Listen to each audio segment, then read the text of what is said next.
Next question दूसरे के घा पे आते हैं। लिखा है दर्शाइए कि फलन एफ एक्स बराबर एक्स स्क्वायर प्लस 3 यदि एक्स नॉट इक्वल 0 1 यदि एक्स इक्वल 0 एक्स बराबर 0 पर संतत नहीं है। हमें सिद्ध करना है संतत नहीं है, तो हम इसमें लेफ्ट हैंड लिमिट निकालेंगे और राइट हैंड लिमिट निकालेंगे और मेन लिमिट निकालेंगे। यदि तीनों ही बराबर आती हैं तो सतत होगा, अन्यथा सतत नहीं होगा। तो सबसे पहले इसमें मेन लिमिट देखते हैं। मेन लिमिट हमारे पास x बराबर 0 है, इसमें x बराबर 0 हमारी मेन लिमिट है।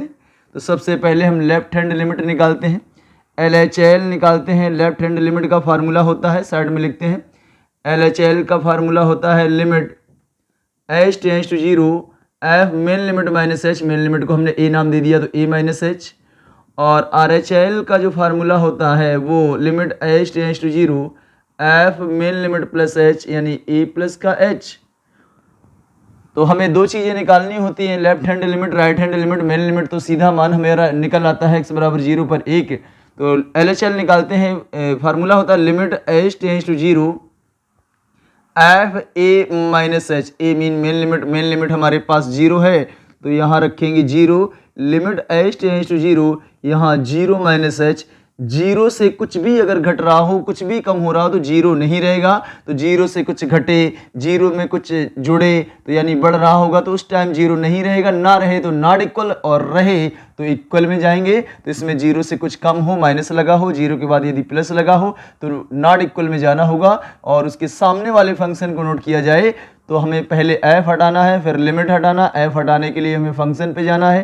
फंक्शन 2 है, एक एक्स स्क्वायर प्लस 3 है और एक फंक्शन 1 है। लेकिन जब नॉट इक्वल में जाएंगे तब इस फंक्शन पे आएंगे, जब इक्वल में जाएंगे तो इस फंक्शन पे आएंगे। तो सबसे पहले 0 से कुछ घट रहा है तो नॉट इक्वल में जाएंगे और इस फंक्शन में आएंगे।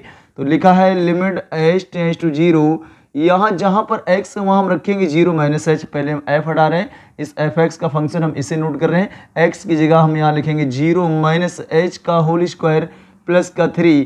अब यहाँ हम लिमिट लगा देते हैं h बराबर 0 रखने पर। जब हम इसमें 0 रखेंगे तो ये 0 होगा, 0 0 तो 0 रहेगा, आगे का पार्ट 0 होगा। हमारे पास रिजल्ट बचा यहाँ 3। इसके बाद हम राइट हैंड लिमिट ना निकाल के डायरेक्ट हम मेन लिमिट निकालना चाहेंगे। दो ही कोई बराबर ना है तो तीसरे को निकालने की ज़रूरत नहीं है। इसके बाद हम मेन लिमिट निकालते हैं। मेन लिमिट हमारे पास इसमें 0 है और 0 में ना ही कुछ जुड़ रहा है ना ही कुछ घट रहा है, पूरा 0 है। 0 के सामने उसका जो फंक्शन रहेगा 1 है। लेफ्ट हैंड लिमिट और मेन लिमिट हमारी दोनों ही बराबर नहीं आई, इसलिए फलन सतत नहीं है। हमें इसमें राइट हैंड लिमिट निकालने की ज़रूरत भी नहीं है क्योंकि दोनों यही बराबर नहीं आए, तो तीसरा निकालने की फिर ज़रूरत नहीं है। तो लिखेंगे चूँकि LHL not equal F main limit, इसलिए x बराबर 0 पर फलन संतत नहीं है, संतत नहीं है और यही हमें सिद्ध करना था। लिखेंगे प्रूव। नेक्स्ट क्वेश्चन पे आते हैं। a और b दो घटनाएं हैं जहां pa बटे b बराबर pb बटे a नॉट इक्वल 0। तो हमें चार ऑप्शन में से बताना है कौन सा ऑप्शन सही है।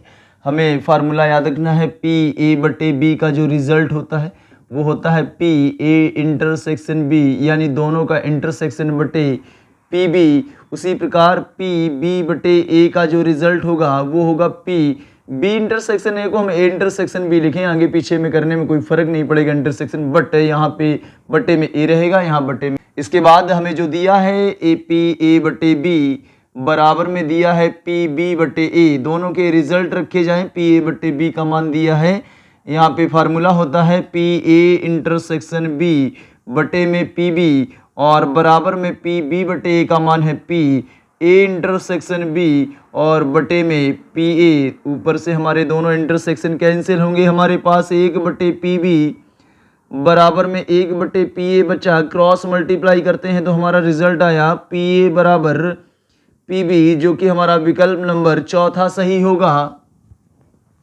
नेक्स्ट क्वेश्चन तीसरे पे आते हैं। तीसरे का कहा है यदि एफ एक्स बराबर 4x plus 3/6x minus 4 x not equal 2/3, तो सिद्ध कीजिए सभी x नॉट इक्वल 2/3 के लिए फॉफ x इक्वल x। तो हम x का मान 2/3 नहीं ले सकते क्योंकि यहाँ 2/3 यदि हम रखते हैं तो 3 दूनी 6, 4 से 4 ये 0 बना देगा, नीचे 0 बनेगा तो इन्फिनाइट हो जाएगा, इसलिए हम 2/3 नहीं ले सकते हैं। तो हमें फॉफ x का मान x सिद्ध करना है। हमें x को तोड़ने का तरीका होता है, पहले एफ को लिखा जाए, ओ को हटा के मंझला ब्रैकेट बनाया जाए, अंदर वाले एफ एक्स को लिखा जाए। ये हमारा फॉफ को तोड़ने का तरीका होता है। इसी प्रकार यहाँ पे आते हैं, इस लेफ्ट हैंड साइड को उठाते हैं और एक्स निकालते हैं। तो फॉफ एक्स हम लेके चलेंगे। सबसे पहले बाहर एफ लिखेंगे, फिर ओ हटा के मंझला ब्रैकेट बनाएंगे, अंदर का एफ के लिए एफ एक्स लिखेंगे और मंझले ब्रैकेट को बंद करेंगे। यहाँ बाहर वाला एफ रखेंगे, पहले अंदर के एफ एक्स को हटाते हैं और एफ एक्स का मान हमें दिया है 4x + 3 अपॉन में 6x माइनस का 4। हमारा एक एफ एक्स हट चुका है। दोबारा फिर से एफ हटाना है, एफ एक्स के पास फिर से चलते हैं, जहाँ इस x है वहाँ इस बार हम x की जगह 4x + 3 अपॉन 6x - 4 जब रखेंगे तो हमारा दोबारा से f हटेगा। तो चलते हैं, इसमें लिखते हैं, पहले 4 लिखते हैं, यहाँ पे है 4 और x को हटा के उसकी जगह रखेंगे 4x + 3 अपॉन में 6x - 4 और प्लस का 3 और मेन अपॉन यहाँ पे 6 है और x की जगह 4x + 3 अपॉन में 6x माइनस का 4 और माइनस का 4 है। सोल्यूशन करते हैं। इसमें हमने एक काम किया, इसके बटे 1 मान के इनका एलसीएम कर लिया और एलसीएम इनका आया 6x माइनस का 4 आया। क्रॉस मल्टीप्लाई करते हैं, 4 का अंदर करेंगे, इसका 3 में करेंगे तो 4 चौको 16x होगा और प्लस का 4 तियाँ 12 होगा और बीच में प्लस है तो यहाँ पे गुणा करेंगे, 6 तियाँ 18x होगा और माइनस का 4 तियाँ 12 होगा। मेन बटे बड़ा बनाया जाए और इसी प्रकार इसके बटे 1 मान के क्रॉस मल्टीप्लाई किया जाए। इनका भी एलसीएम यही 6x माइनस का 4 आएगा। क्रॉस मल्टीप्लाई करते हैं तो 6 का अंदर करेंगे, इसका 4 का करेंगे, 6 का करेंगे, 6 चौको 24x प्लस 6 तियाँ 18 माइनस का 6 चौको 24x और माइनस माइनस प्लस का 4 का 4 में करेंगे 16 होगा। जब इसका गुणा इधर करेंगे तो चिन्ह बदलेंगे, 6x प्लस का है तो माइनस का होगा, 6 चौको 24 माइनस माइनस प्लस का होगा 16। यहाँ पे जोड़ेंगे घटाएंगे, जो कटेगा उसे काटेंगे। तो इसके बाद आगे बढ़ते हैं, यहाँ पे लिखा हुआ, यहाँ पे 6x - 4 से 6x - 4 हमारे कैंसिल हो गए। ऊपर 16x प्लस के हैं और 18x प्लस के हैं तो हमारे पास 34x हो गए प्लस के और 12 से 12 हमारे ये प्लस के माइनस के कैंसिल हो गए और बटे में हमारा जो कैंसिल हो रहा है वो 24x से 24x कैंसिल हो रहा है, क्योंकि 24x प्लस का 24x माइनस का है। 18 में 16 जोड़ेंगे तो हमारा 34 आएगा और 34 से 34 को काटेंगे, हमारा x रिजल्ट आएगा। और यही हमें प्रूव करना था कि फॉफ एक्स को लेके चले हम और रिजल्ट x निकालना था, तो फॉफ एक्स से हमारा रिजल्ट x आया, यही हमें प्रूव करना था। अगला क्वेश्चन है हमारे पास तीसरे का खा नंबर 10 इनवर्स ब्रैकेट के अंदर 2 cos ब्रैकेट के अंदर 2 sin इनवर्स 1/2 का हमें मान निकालना है। तो हम अंदर से बाहर को निकलेंगे। सबसे पहले हम 1/2 मान रखेंगे, साइन कितने का होता है, उसके बाद बाहर को निकलते आएंगे और जो रिजल्ट लास्ट में बचेगा वही हमारा आंसर होगा।